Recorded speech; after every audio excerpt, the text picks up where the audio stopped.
Shalom Aleichem, on est dans le Kitzur Shulchan Aruch de Shabbat, Siman Shin Yutet, Halakha Nun Gimel, כן?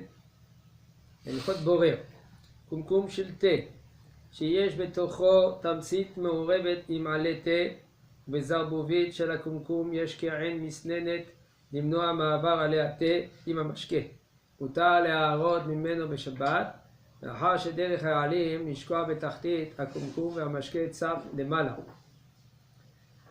וגם אין קפדה בעלי התה אם ייכנסו לתוך פיו ומשתה תה בלי סינון. וכיוון שאינו מתכוון לברור, מותר.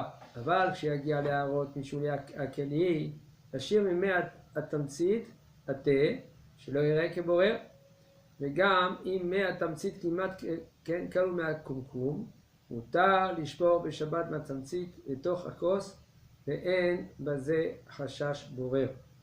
Alors, dans les Yichot Borer, comment ça marche? De trier, on a dit qu'il y a trois conditions pour qu'un homme, lui, il va être au vert, il saute Torah. S'il ne trie pas le bon du mauvais, s'il ne trie pas le bon pour le manger immédiatement, okay? Et s'il ne trie pas avec autre chose que le kli. Un kli, ça veut dire l'ustensile qu'on a l'habitude de trier avec. Ici maintenant c'est un kumkum. Un kumkum c'est une bouillarde, une sorte de bouillarde comme ça. Qu'est-ce qu'ils font? Il y a une petite zaboubite, un petit... Rouben, comment on dit zaboubite en français? Un petit truc là. On verse le thé. Et ça c'est les sentes. Les sentes saintes. Ça veut dire qu'ils mettent du thé concentré avec des herbes dedans. Et quand ils versent le thé dans l'eau... Le bec verseur, quoi. Comment? Le bec verseur? Ouais, le petit... Le petit bec verseur. Okay. Alors maintenant, au bout du bec verseur, okay, vers le kumkum lui-même, okay, il y a comme des petits trous. Ces petits trous, qu'est-ce qu'ils font? Ils empêchent... Il y a comme un filtre. Voilà, c'est comme un filtre. Les petits trous, c'est comme un filtre. Ils empêchent que les... Passoire. Ouais, ils empêchent que les feuilles, ils vont tomber dans le verre. Alors, est-ce que c'est considéré comme borer, oui ou non? C'est la question.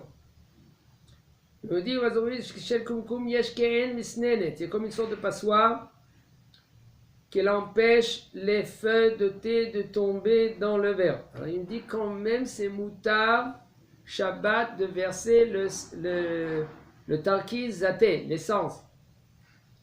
Puisque maintenant la majorité des feuilles, ils tombent vers le bas du kumkum. Et l'eau, l'essence, ils flottent. Et aussi, on n'est pas makpid. Makpid, ça veut dire qu'on n'est pas pointueux. Que si par exemple, quand lui il va verser le thé, il va boire de ce thé, et les petites feuilles vont maintenant rentrer dans ta bouche, toi tu prends et tu vas le jeter après, il n'y a aucun problème. Puisque toi tu n'es pas makpid, tu n'es pas pointueux dans cela. Alors quand même, ça ne s'appelle pas borer. Mais Kevan est aussi, tu n'as pas l'attention de trier. Quand même, il nous dit le Rav, c'est moutard. Aval, quand maintenant, il va rester le fond, et toi maintenant tu veux faire un thé, laisse un peu de sens dans le kumkum. Pourquoi? Parce qu'après, quand tu vas verser, soi-disant, c'est comme tu fais en sorte que tu es borer, tu tries le sens, tu dis voilà, je verse, je veux rien que l'essence, et je veux pas maintenant les feuilles. Là maintenant tu fais une sorte de borer. Il dit le Rav, même si maintenant il n'y a presque plus, quand même c'est moutard de verser l'essence dans le thé et il n'y a aucun problème. Mutar lo leotzi beshabbat et adam me'abetza bekaf o beyado. Entre parenthèses, je vous dis, la halakha, juste comme vient de dire maintenant, Il y a des poskim qui disent que c'est assourd. Le Rav, lui, il essaye de trouver un tzad de héter. Mais il faut savoir que si c'est possible, de oui, quand tu verses, de laisser un tout petit peu au fond du thé.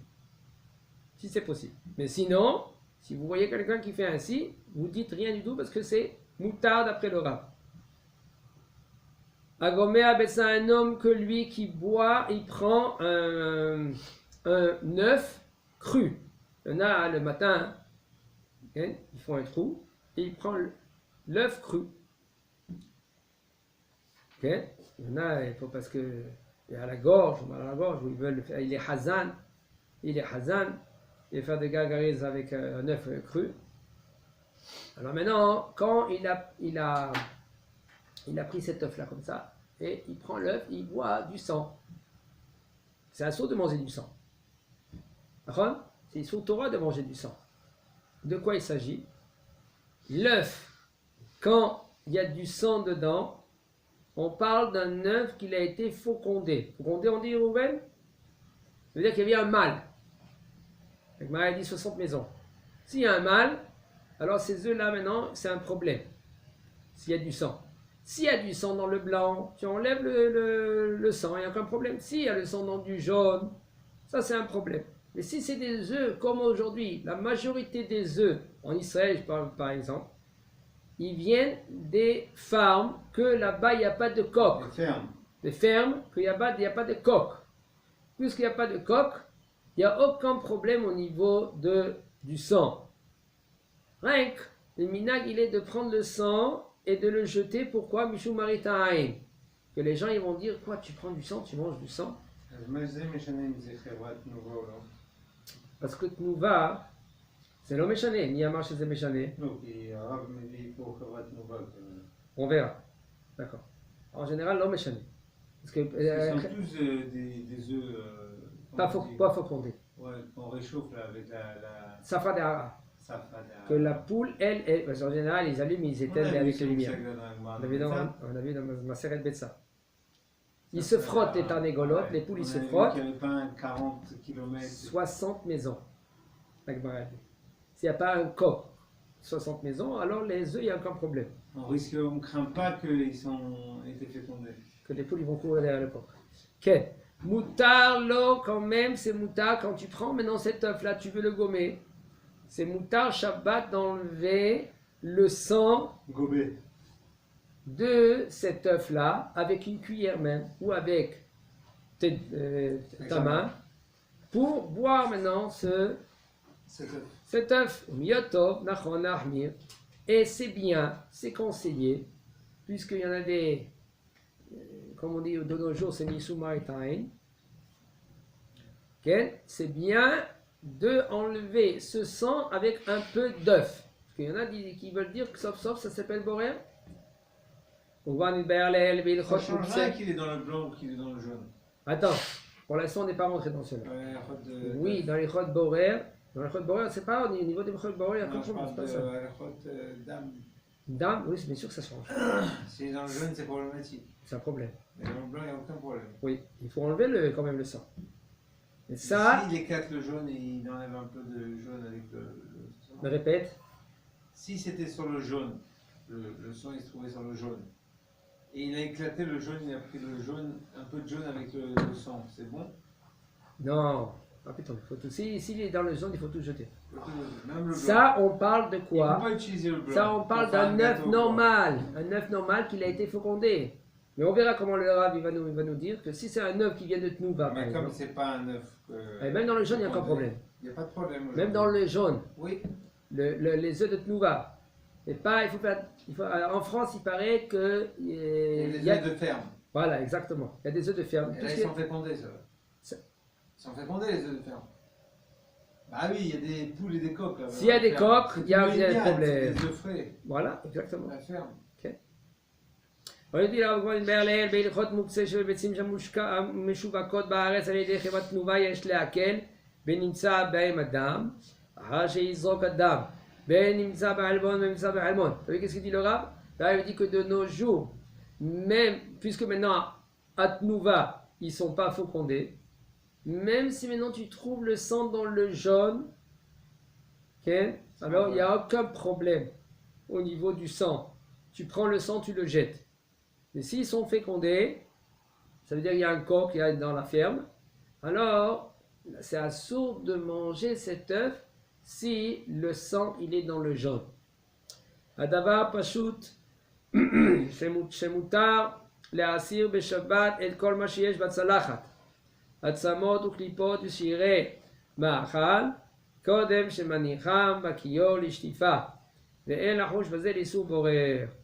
Il dit le Rav, ça c'est clair que c'est moutard de enlever de l'assiette après que tu as fini de manger tout ce qu'il y a dans l'assiette et tu peux jeter dans la poubelle et tu veux prendre après. Il y en a qui font, ils prennent l'assiette. Il n'y a pas besoin de faire metaken mana, kilo metaken, kilo il met un bout de pain ou un bout de. Ça, tu parles de Moukse, on n'est pas dans Moukse maintenant, on est dans Borer. Lui, il est Borer maintenant, lui, il trie, il enlève tout ce qu'il y a. Il regarde l'assiette. Non, il enlève tout ce qu'il y a dans l'assiette, et après il prend l'assiette. Au Borer, à moins qu'on dit que. Il y a l'assiette dans la main. Le fait de garder l'assiette, ça s'appelle Borer. Voilà. On verra tout à l'heure dans Brerat Perot, Veirakot, Brerat Mahachali, Brerat, dans les habits. Comment que oui, il y a des problèmes dans les habits, dans les Brerat des livres, etc. etc. Ça commence.